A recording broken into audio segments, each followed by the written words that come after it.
Hello, my name is Parker Hague, and this is my speech on the pair programming case study by Michael Kirby. Before I get into this case study, I wanted to first mention a couple of things about it. One, this case study is more of an experimental nature than it is a problem solution. So there wasn't directly a problem that he was trying to solve rather than he was trying to test a new idea. So I wanted to let that be known. But let's get into the case study.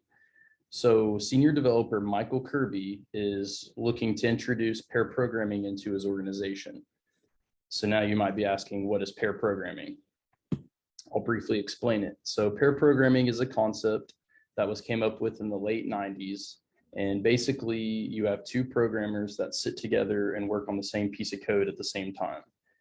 And what will usually happen is one programmer will work for 15 minutes and the other programmer will sit over his shoulder and watch his code. And the whole idea behind this is that with two people looking at the code instead of one, you're going to have less mistakes, less bugs.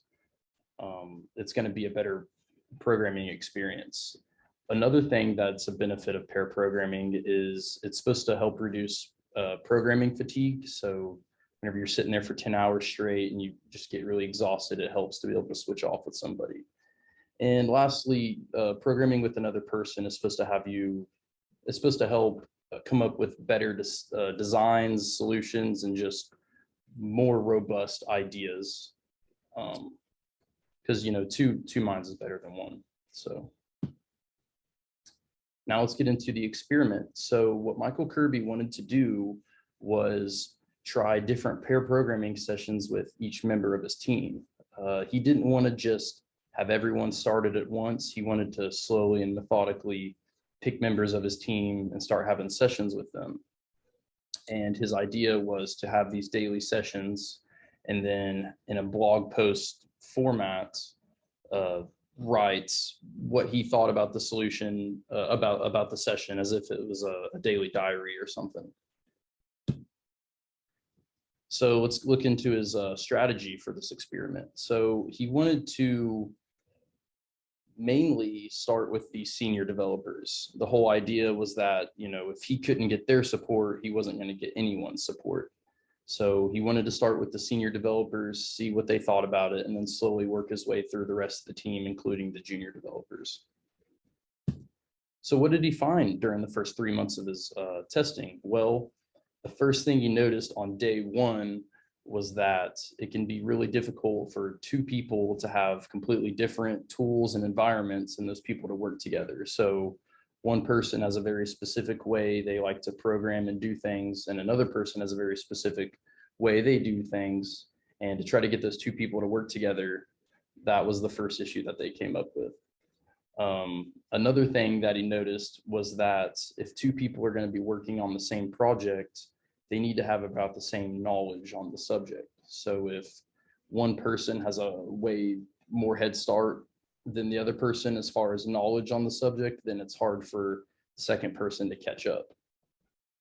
And lastly, in these first 3 months, he noticed that the sessions with the junior developers are quite different than the sessions with the senior developers. And he mentioned this was because of things like his patience, how much he had to explain things, the assumptions that you can make with a senior developer versus a junior developer. He just commented that it was quite a stark difference and it was just worth noting. So now let's look into what happened after the first 3 months. So he continued to do his tests. And one thing that he noticed was that on big projects, something that requires a lot of thinking and work, that pair programming actually drastically helped the fatigue of the programmers and how they felt after their sessions. Another thing that they picked up on was that some people work very well together and others just don't work that well together. And that two bad people working together can actually be worse together than they would have been if they were by themselves. So this kind of is all just to say that he discovered the developers have to decide if the pairing is going to work for them or not. And no one else really knows that until they get in there and they have a couple sessions and they practice with each other. And lastly, he picked up that two great programmers can work together and produce some great work, and two bad programmers can get together and produce some bad work. Basically, what you put into it is what you're going to get out of it. And this kind of comes into play with how you choose your partners and who you end up programming with. So now let's look at the final results of the experiment and then what they're doing today. So at this point in time, the experiment is over, and these were some of the post findings that he had talked about and what his team is doing now.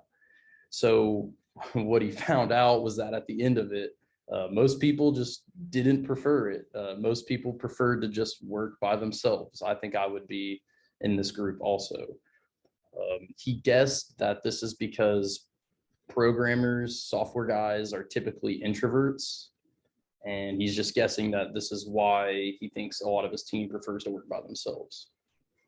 Another thing that they noticed was that if there is any research or learning of things that has to be done inside the session, it's better to be done before the session, and that programmers trying to do research together or trying to understand a completely new topic, that it's actually slower if they do that process together. It's better just to do the research beforehand. Another thing that is really helpful if you're going to do these pair programming sessions is that you need to have rigid starting and end times. It's just better for the programmers if they're able to know, okay, we work for an hour, we work for 2 hours, we work until this point. And lastly, I mentioned this in a previous slide, but one of the most important things that he found out with pair programming was that just the pairing matters completely. It can make or break the session if the pairing is good or bad between the individuals. And it's really up to the individuals to find out if their pairing works for them or not.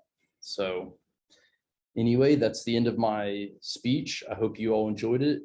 Thank you and goodbye.